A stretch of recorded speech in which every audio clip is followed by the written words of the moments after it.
코로나 팬데믹이 시작되고 난 후 교회에서 많은 변화들이 이렇게 있었습니다.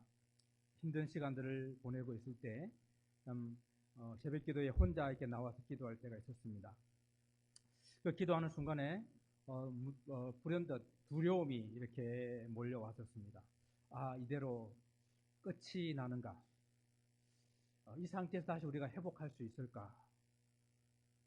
그런 시간들을 보내고 또 시간이 조금 지나면서 하나씩 이제 회복되어 나가는데 창립 8주년이 다가오면서 이 창립 8주년이라는 이 단어가 또 저에게는 큰 두려움으로 다가왔었습니다. 참 제대로 해보지도 못했는데 벌써 7년이라는 시간이 지나가고 그 8년째가 되었는데 참 어떡할까? 참 어떻게 교회 방향을 잡아가야 될까 하는 그런 생각을 많이 이렇게 하면서 오늘 이 본문 말씀을 준비할 때에 우리가 무엇을 정말 두려워하고 무엇을 두려워하지 말아야 하는가 하는 것을 깨우쳐주는 귀한 시간이었습니다. 그래서 함께 은혜를 나누기를 원합니다.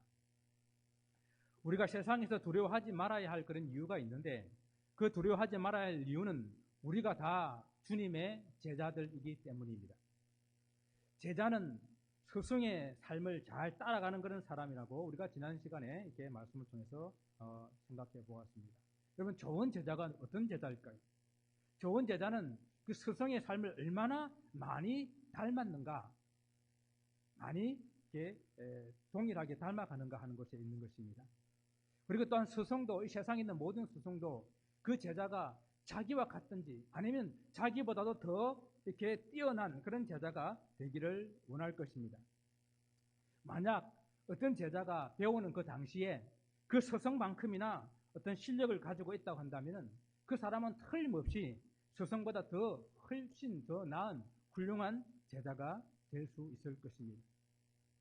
그래서 사람들은 훌륭한 그런 스승들을 찾아가는 것입니다.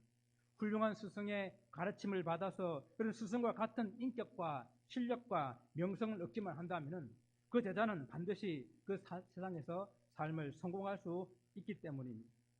오늘 이러한 관점에서 우리 주님께서 제자들에게 그 당신의 삶을 담는다는 것은 어떤 것인지 그 의미를 가르쳐 주고 있습니다. 제자가 스승보다 또는 종이 그 상전보다 높지 못하다고 했습니다. 이 말은 당시의 어떤 격언으로서 그 뜻은 좀 분명합니다. 주님께서 이 당시 이 격언을 가지고 세상 사람들로부터 받는 그런 대우들, 그런 어떤 처신들을 제자들도 똑같이 그렇게 받게 될 것이다라는 것을 설명하고 있는 것입니다. 당시 유대의 지도자들은 예수님께서 일으키신 그런 기적과 또 말씀의 가르침을 놀라기도 하면서 그들은 폄하하여서 바알세부를 힘입어서 귀신을 쫓아낸다라고 아주 모독적인 그런 모욕적인 그러한 은사를 내뱉었습니다.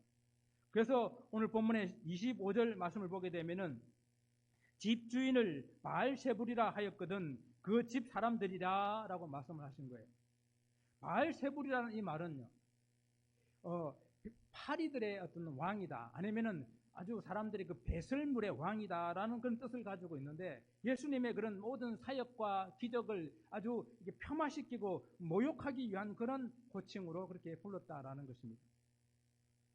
이와 같이 예수께서는 하신 그 모든 사역이 사람들로부터 인정받지 못하고 때로는 조롱의 대상이 되었다고 한다면은 그 제자들이 하는 그런 사역이야 얼마나 당연히 모욕을 받을 것인가, 그것을 너희들은 각오해야 된다라는 그런 의미입니다. 주님께서 이런 대우를 받았다고 한다면은 제자들도 주님과 같이 그 스승과 같이 이런 대우를 받는 것이 당연하다라는 것입니다. 주님의 복음 사역은 유대 종교 지도자들에 의해서 방해받고 또는 거부당했습니다. 그 유대인들도 또한 때로는 배부르고 병고침을 받았을 때는 주님을 따르는 것 같았지만은 그러나 그 주님을 하나님의 아들로 믿고 따르는 것은 그들이 거부했었습니다.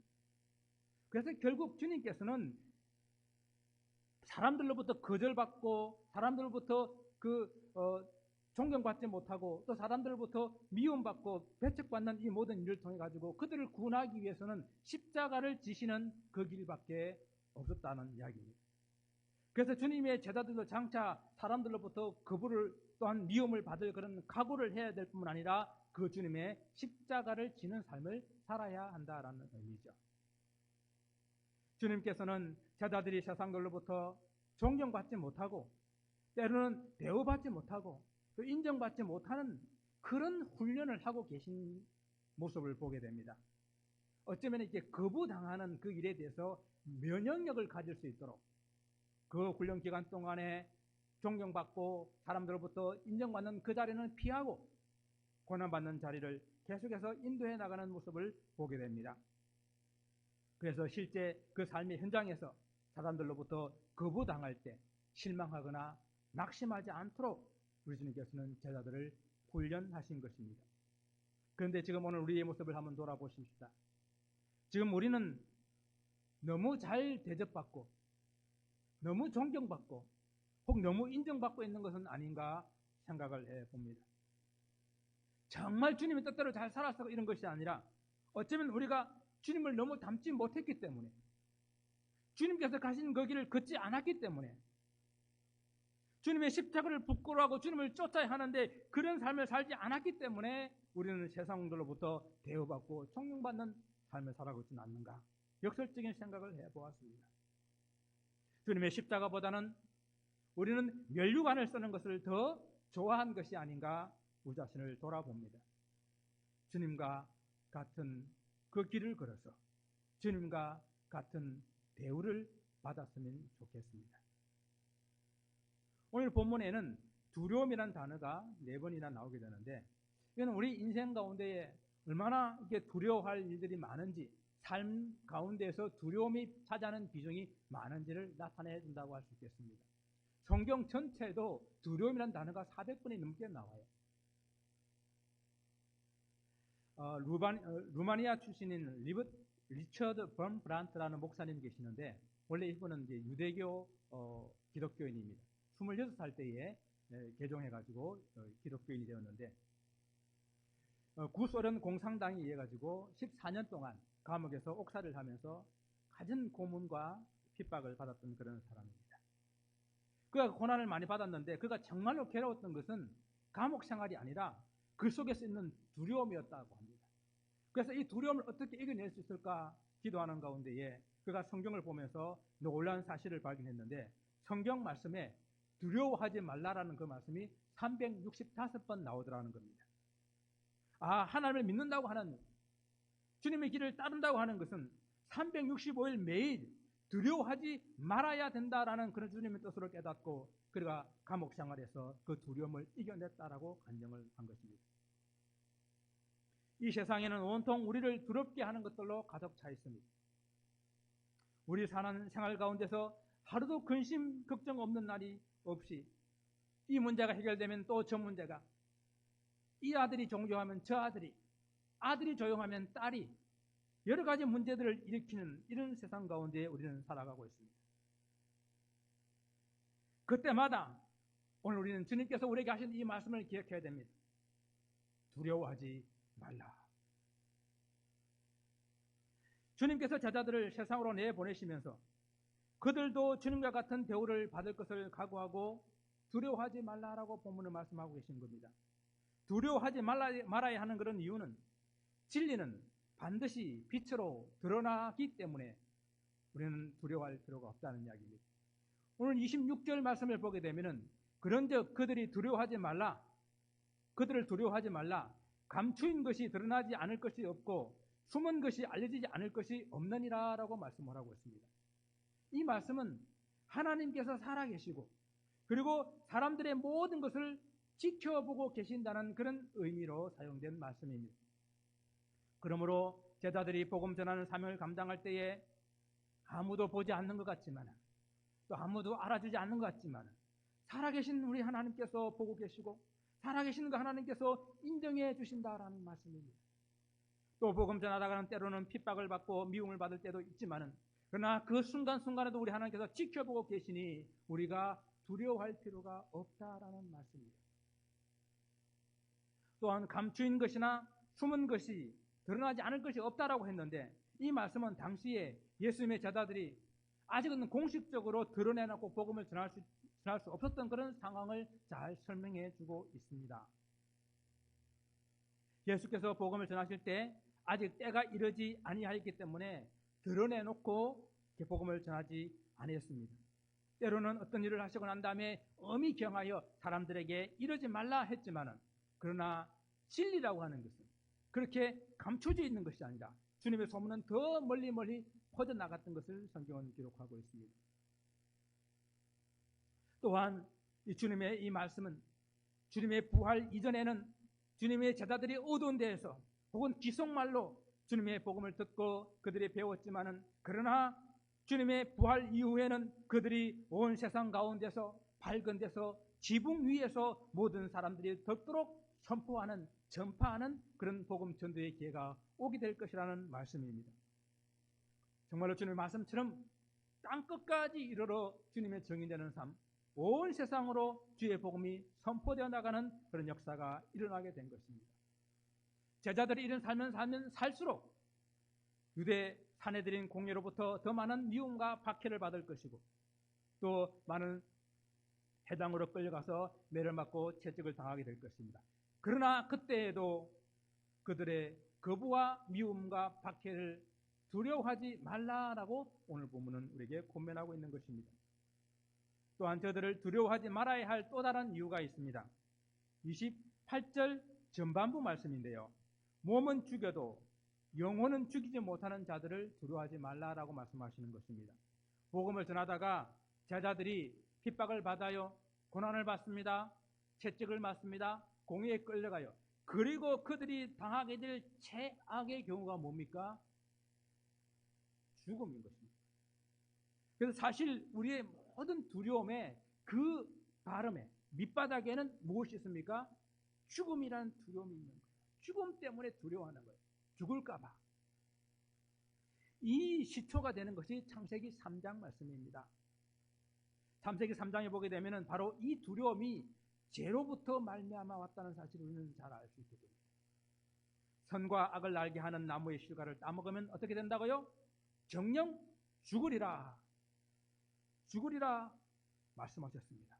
그럼에도 불구하고 사단의 꿰매에 빠져서 선악과를 따먹게 되었을 때에 아담과 하와가 어떻게 해요?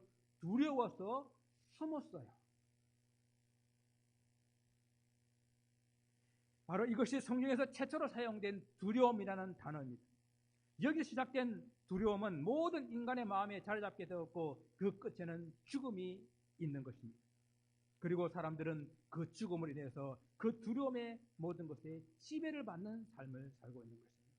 두려움의 종이 되는 삶을 살고 있는 것입니다. 히브리서 2장 15절 말씀을 보게 되면은 사람들이 죽기를 무서워함으로 일평생 동안 마귀의 종로로 탄다라고 말씀하고 있어요. 죽음에 대한 두려움을 가지고 있는 인간들에게 그 죽음의 근세를 가지고 자기 뜻에 복종시키는 그런 삶, 그 삶 가운데에 놓여 있었다라는 이야기입니다. 그래서 주의 복음을 전하는 제자들에게도 저들은 육체의 고통을 주며 괴롭힘을 당하게 될 것인데, 심지어는 주님과 같이 십자가를 지게도 될 것인데, 그러나 거기까지라는 겁니다. 저들이 이 땅에서 육체에 주는 그런 고통이 아무리 크고 잔인하다 해도, 육체를 죽음으로 몰아간다 해도 우리의 영원한 생명과 비교할 수 없는 짧은 시간의 고통, 그것이 이 땅에 있는 고통이라는 이야기입니다. 저들은 우리의 육체는 죽여도 영혼은 결코 죽이지 못하기 때문에, 사랑하는 성도 여러분, 우리 인간은 하나님의 형상으로 지음을 받았기 때문에 우리가 지금 가지고 있는 이 육체뿐만 아니라 우리는 영혼을 함께 소유하고 있어요. 우리 인간은 육체와 영혼으로 구성되어 있습니다. 육은 지극히 짧고 제한된 시간을 살다 갑니다. 그러나 우리의 영혼은 하나님과 함께 영원한 시간을 살게 될 것입니다. 그러므로 저들의 세상을, 육체의 죽음만 가지고 주장하는 저들의 세상을 결코 두려워하지 말라 하신 것입니다. 제자들과 우리들이 두려워해야 될 분은 따로 있습니다. 오늘 28절 후반절 말씀입니다. 오직 몸과 영혼을 능히 지옥에 멸하실 이를 두려워하라. 누구십니까? 누구세요? 우리 하나님이십니다. 누가복음의 이 똑같은 이 병영 구절에도 이렇게 말씀하고 있습니다. 마땅히 두려워할 자를 내가 너희에게 보이리니 곧 죽인 후에 또한 지옥에 던져 넣는 권세 있는 그를 두려워하라. 내가 참으로 너희에게 이르노니 그를 두려워하라. 그렇습니다.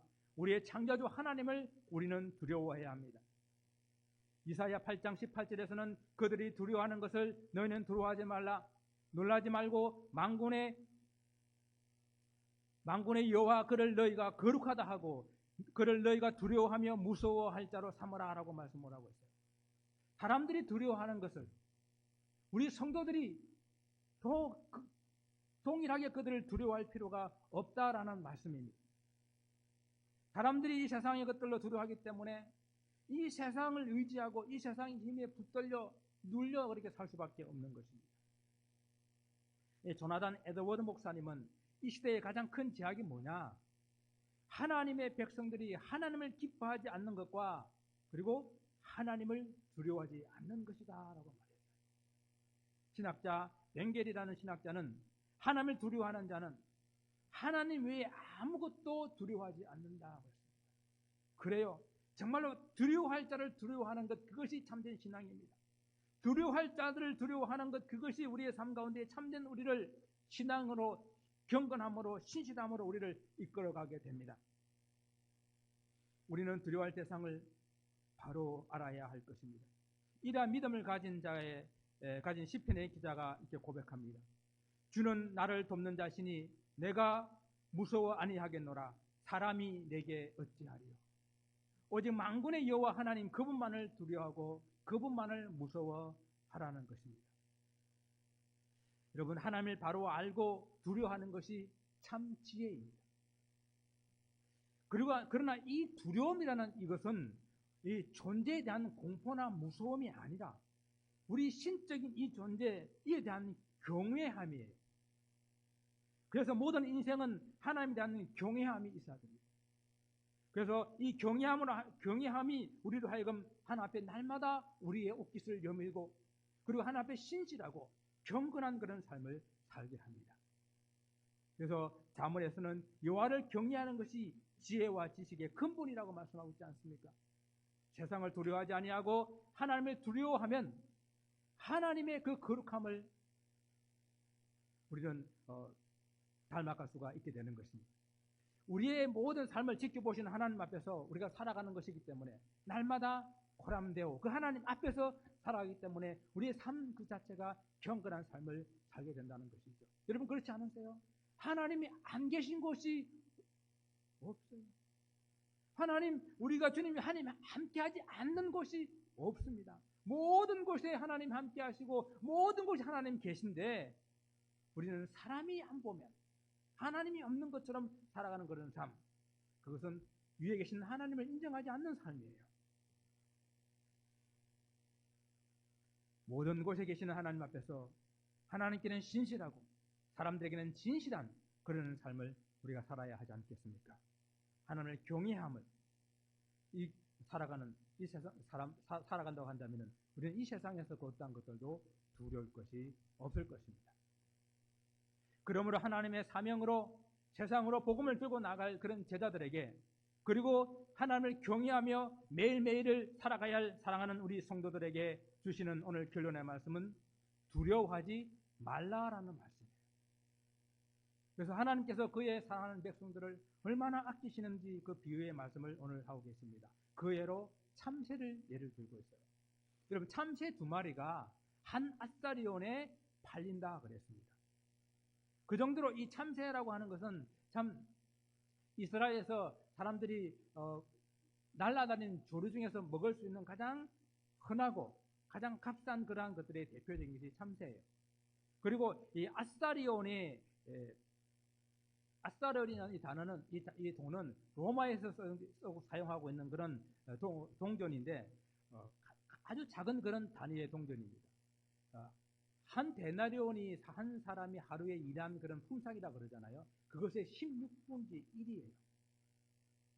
뭐 오늘날 값으로 구태에 환산하면은 뭐 옛날과의 물가가 다르기 때문에 정확하지는 않겠지만 한 4불 내지 5불 정도 되는 그러한 돈이라 할 수 있겠죠. 한 데나리온의 그런 한 데나리온을 환산했을 때 그렇습니다. 근데 누가복음에서는 이렇게 뭐라고 말씀하는가 하면은 두 아사리온의 참새 5마리라고 그랬어요.